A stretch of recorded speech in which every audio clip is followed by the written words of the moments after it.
Please welcome Mr. Mark Reich.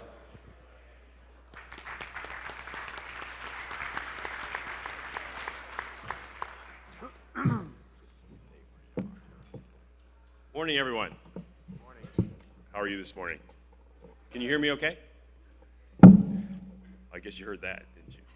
So, how's everyone feeling this morning? Good. Hopefully you had a good dinner last night.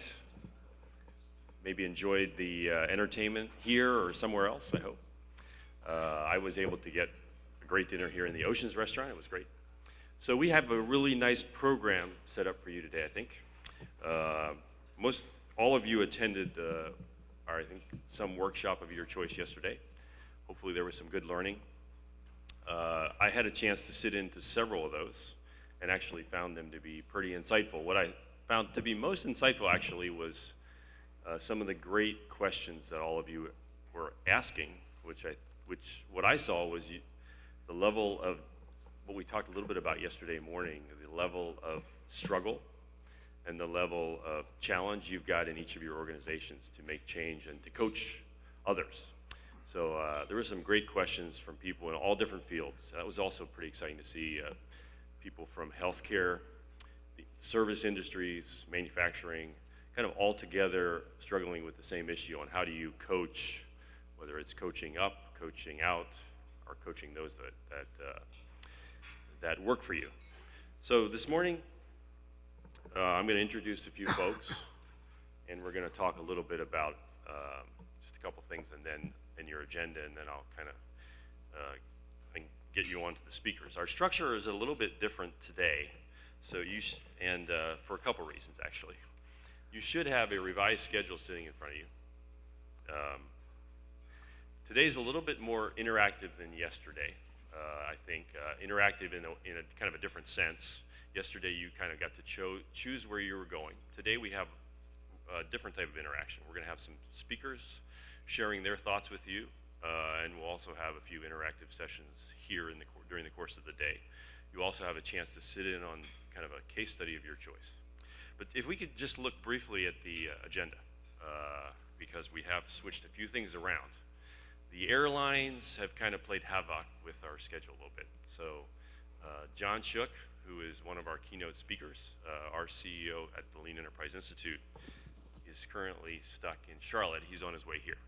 So as a result, we're going to be kicking off the morning to a great extent how we planned, which is hearing from Hank Bias and Earl Stalter, and I'll introduce them in a moment. We'll also hear from Jim Hunsinger right after that. You'll have a break, and then we'll go into what we call an open space session, and I think Jim and then Lex Schroeder will be leading that. They'll provide a lot more detail about what that is. It's kind of a unique opportunity for you to have discussion around topics of your own choice and concern.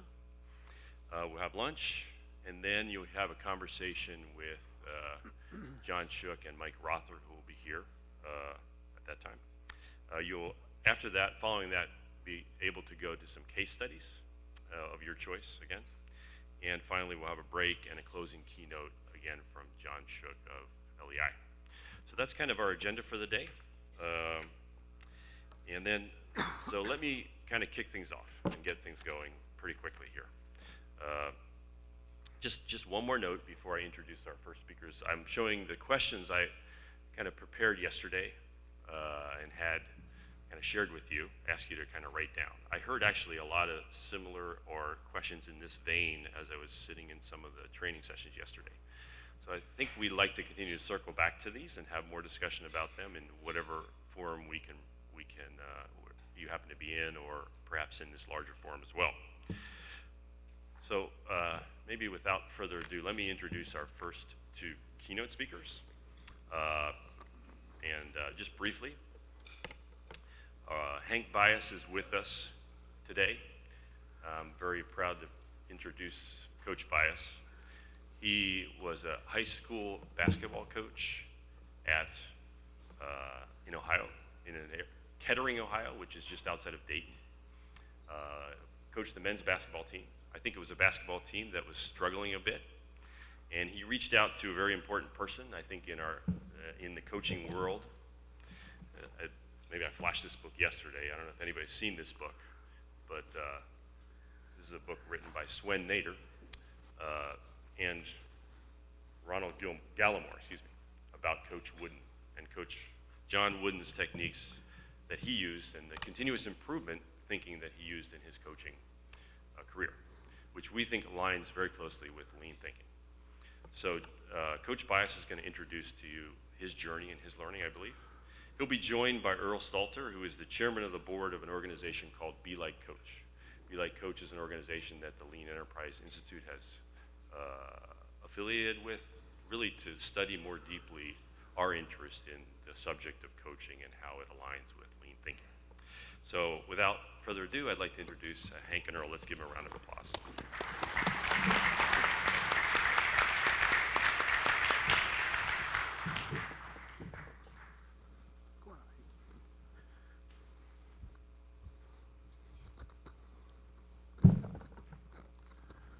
See if I can do this without falling.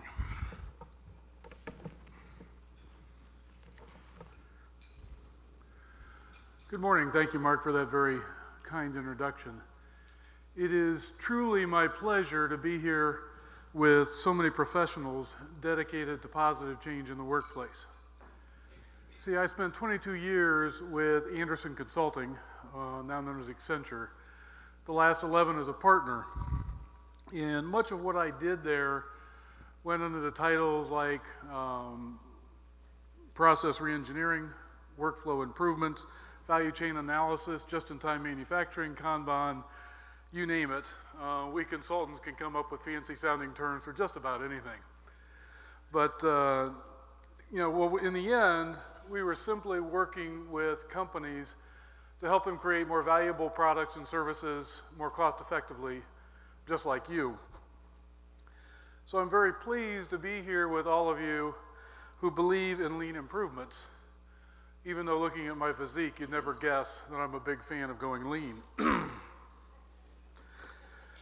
During my career at Anderson, we learned that to no matter how good our improvement ideas were, to make them effective, they had to be successfully implemented and sustained. And that required the support of everyone involved, from the workers going through the change to their direct supervisors and connected departments to middle and upper management. At Anderson Consulting, we called that change management, another one of those fancy terms. But whether you're here as a CEO or a division or a department head or a lean professional who makes change happen for a living, you're at this summit because you understand that change only happens through people. And the popular term for people development these days is coaching.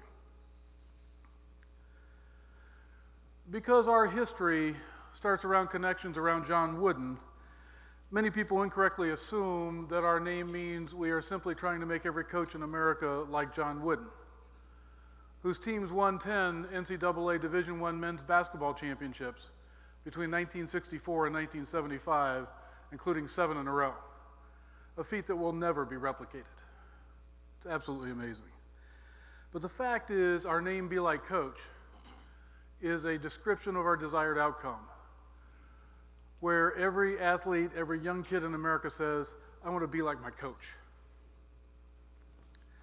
And with that description, we are keenly aware that for many reasons, and Hank will talk about many of them, Coach Wooden was exactly that kind of coach. And while Swen spoke last year to this group about the pyramid of some of Wooden's philosophies, today Hank is going to be able to share with you how he was directly mentored by Wooden on how to become a better coach. So on this occasion, you are stuck with us, even though I'm not nearly as pretty as Mark Civic, and Hank isn't nearly as tall as Swen Nader. But as Mark mentioned, I do serve as the board chair for Be Like Coach, and Hank was our first proof of concept that convinced us that this intentional process of improving coaching is a very real opportunity. Before we get to Hank's story, let me quickly share for those in your room who are not familiar with Be Like Coach to our story. We were founded 6 years ago as a 501c3 charity with the simple understanding that the youth sports environment in this country is dysfunctional, and with a vision that we could make a difference. Mark and Swen worked to trace Wooden's history to identify where and how he had become such a coaching success. That quickly led to two connections. First, Wooden was a professionally trained English teacher who throughout his career referred to himself as teacher, not as coach, and never as the Wizard of Westwood. Second, they connected the phrase, "you haven't taught until they've learned," back to TWI from World War II. We later made the connection to Peter Senge at MIT and his world of systems dynamics, which simply says in complex situations there are no simple answers. In the sports environment, just like your work environment, there are many forces that need to be accounted for and handled, making for a complex situation. It was through all these connections that we discovered that good teaching is the same across academia, sports, and business. And it was with that understanding that we created the concepts for teaching within sport, or TWS, designed directly from TWI. Be Like Coach then organized ourselves into two parallel scientific efforts: a top-down approach for the development and scientific proof of TWS, and a bottom-up approach using case studies of effective youth coaches. We believe that these two will converge in a set of protocols that we can distribute to recreational, club, and school settings in the next 3 to 5 years. We're also using the scientific model you see on your right to describe the cyclical process for creating sustainable improvements in any environment, both ours and yours.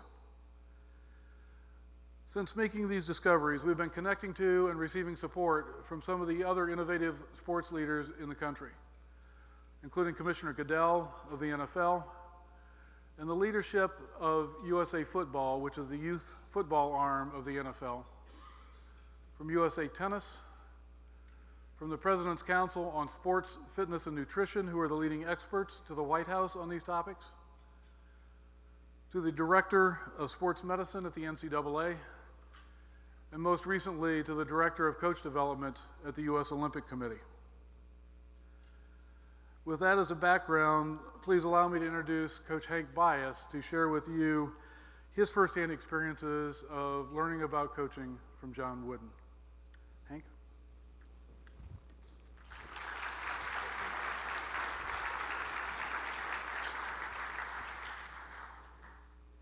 Good morning, and thank you for the invitation to be here today. Thank you, Mark. Thank you, Jim. And it's certainly an honor and a privilege to get a chance to tell a little bit about the process I went through to try to improve.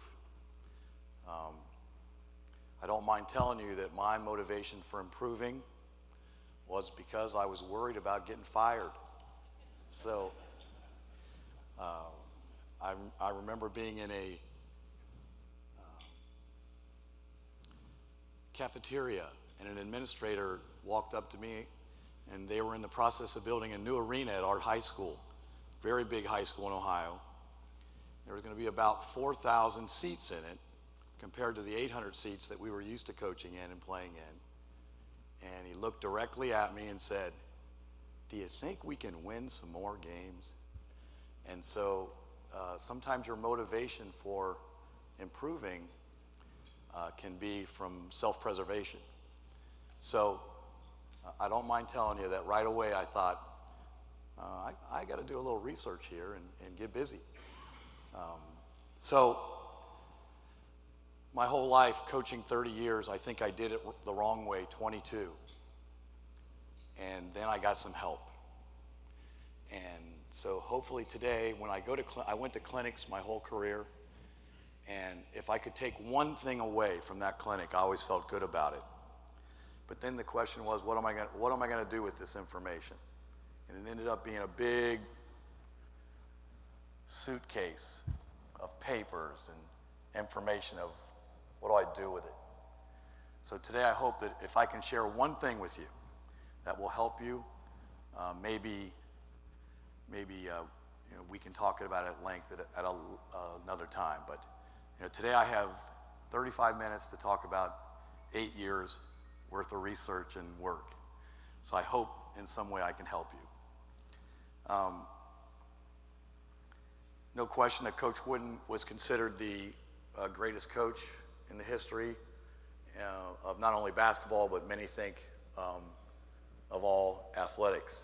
But what I found out was he was just an enthusiastic, enlightening, charming, witty person, as humble as you could imagine. And excuse me, I'll get used to this. His allowing me into his home, his personal home, to discuss improvement in teaching was beyond anything I could have ever imagined. Every high school coach grows up hoping someday they'd get a chance to rub elbows with someone such as John Wooden. So, Coach was 92 when I met him. I'll try to get on with this a little bit. But he still was full of fun, full of humor, just tremendous treasure of information, though. This is what I found, just a tremendous treasure chest of information, and I started soaking it in immediately. Most people know him from the Pyramid of Success. Some people really don't know Coach, but they identify him with something called the Pyramid of Success, which was introduced to you last year as the Pyramid of Teaching Success through Be Like Coach. And there's been a lot, and Coach approved that, by the way. He was okay with that. He thought that was a neat idea. And I'm going to get a chance to talk about some of these blocks in the Pyramid of Success briefly, just briefly. I do not consider myself an expert on Coach Wooden, by the way. I'm just somebody that simply met him and tried to absorb as much as I could. But at the same time, we did become personal friends late in his life, and I cherish that tremendously. Excuse me. Okay, so today our objectives are to motives for seeking, why did I seek change, and coaching leadership techniques, to review the critical questions necessary to facilitate change, discuss continuous coaching leadership improvement plan, outline exactly what my chronology for a continuous improvement plan and the events that took place a little bit along the way, describe pivotal moments toward effective coaching leadership, disclose Coach Wooden's words of wisdom, which are pretty powerful. They became pretty powerful for me personally. And then try to tell you a little bit about what Coach was like personally. He was, at the end of his life, I did ask him and his daughter for permission if I ever got the opportunity, which is, by the way, this is a dream of mine, to get a chance to stand up here and tell you a little bit about Coach Wooden and how much he was able to help me. I always said to myself, someday I'm going to tell some people about how bad I was and how much better I got. So this is exciting for me. Okay. I needed to know what made Coach Wooden's preparation so different. How did Coach Wooden speak to his team during preparation, and how did Coach Wooden manage his team? What made Coach Wooden's preparation so different? I spoke last night with a group from IBM at dinner, and we discussed a great deal about preparation. Before every 2-hour practice at UCLA, Coach prepared 2 hours. So it was 2 hours of preparation for any 2-hour presentation. So, and the detail was not only geared towards his team, but also he was able to, in advance, effectively anticipate the needed corrections by the individuals on his team, and also anticipate the timing of that. So, you know, we all are part of teams here. So when I started understanding that how in depth he went into being prepared for the individuals as well as the team, it became amazing. I'm going to get a chance to hopefully talk a little bit about Coach Speak today. And unless you understand how he spoke to his team, the communication between the coach and the team is critical. If you don't understand that, then it's as big a part of any of the preparation that you could do. And how did Coach Wooden manage his team? Okay, he never used. He liked the word manage. He never liked to use the word handle. He came from a farm. You handle farm animals. You don't handle people. He was very quick to know the understanding of the difference.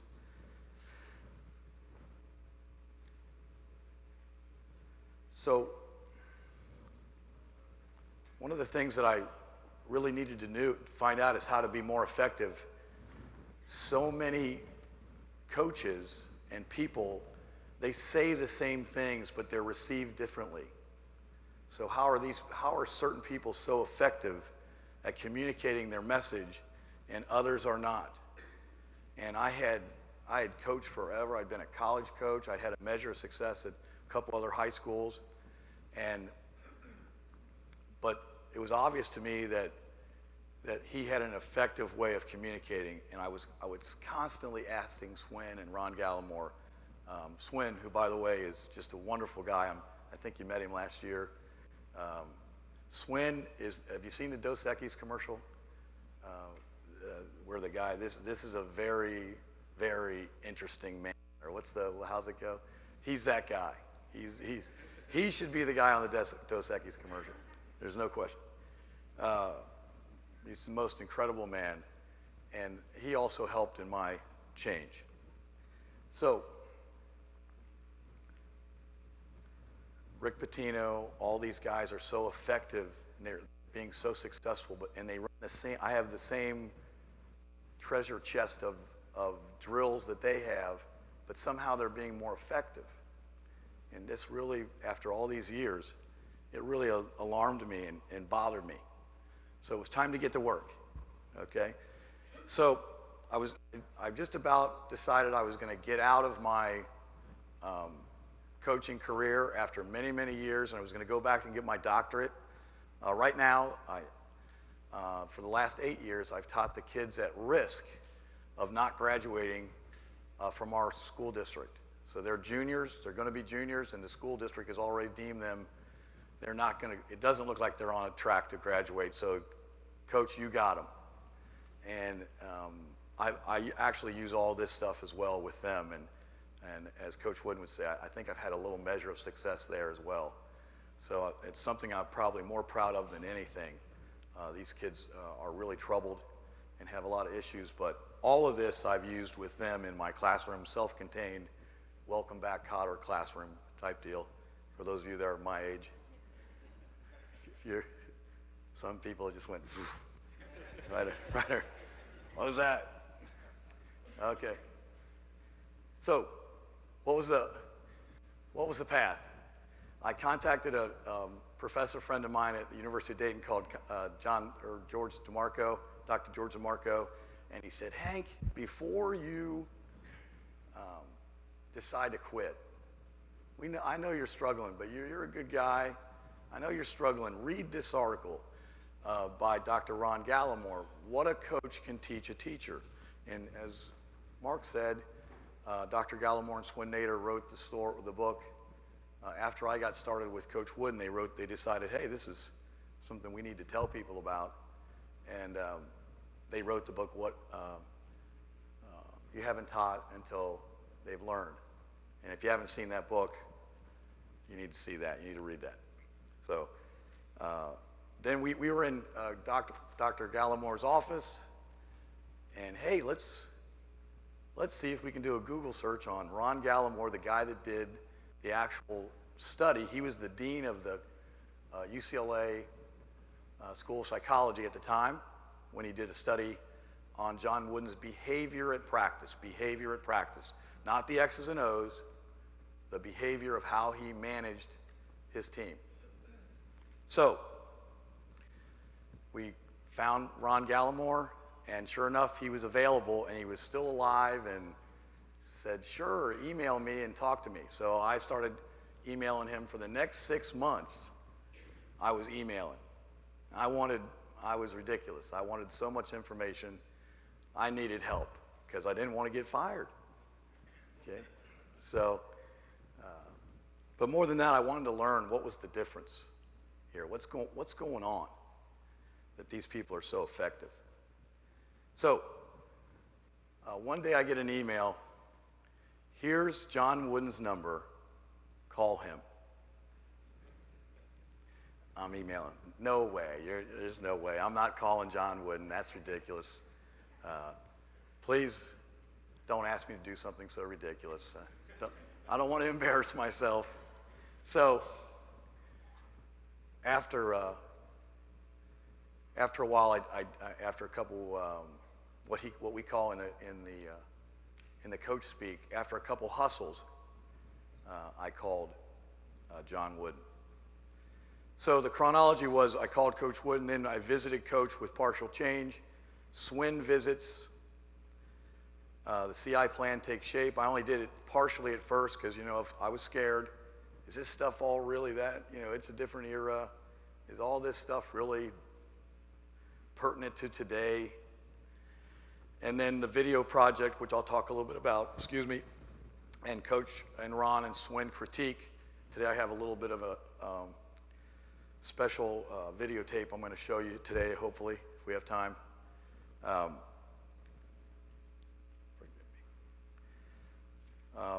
What a coach can teach a teacher, that article I talked a little bit about. Wooden behavior practice, the use of instructional corrections. Corrections is the word that we like to use.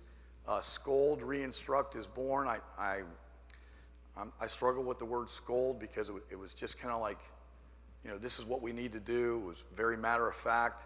And then re-instruct.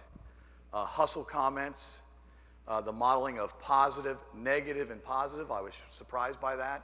Let's model the right way. No, this is the way you're doing it. And let's model the right way again. The use of praise and scold, you'd be surprised, and we talked about this last night at dinner. Praise was only about 8% of his teaching style. He held praise as he dangled that carrot. He really held praise and waited and waited and waited with the praise. And then the use of first names, we talked about this at dinner last night, is very critical. That it was his opinion that people listened more carefully when you use their first name prior to the correction. So for whatever reason, it was his idea that they went back to their childhood, listened to the first name, and then they were willing to listen at that point. And all this had to be done information packed in 10 seconds or less. It was his opinion that after 10 seconds people stopped listening, and I hope that the people in the back of the room haven't stopped listening, but I know I've been beyond 10 seconds. Finding Ron Gallimore, give yourself 2 hustles and call coach. That's critical. I had to get prompted a little bit, which I learned that some people do need a couple hustles. They're just not naturally motivated. They're a little bit scared. On the phone call, I have to get into this a little bit, just real quick, because it's a personal story. I pick up the phone, put it back down. Pick up the phone, put it back down. Dial 6 numbers? No. Okay. So finally, after about the 3rd ring, and I learned later how the DIN worked, how his whole area worked there, that he screened his calls with his answering machine. So incredibly, he picked up on the 3rd call, and just like Coach does, and I can still hear him so forgive me, I'm a little bit chilled right now. Hello, how are you?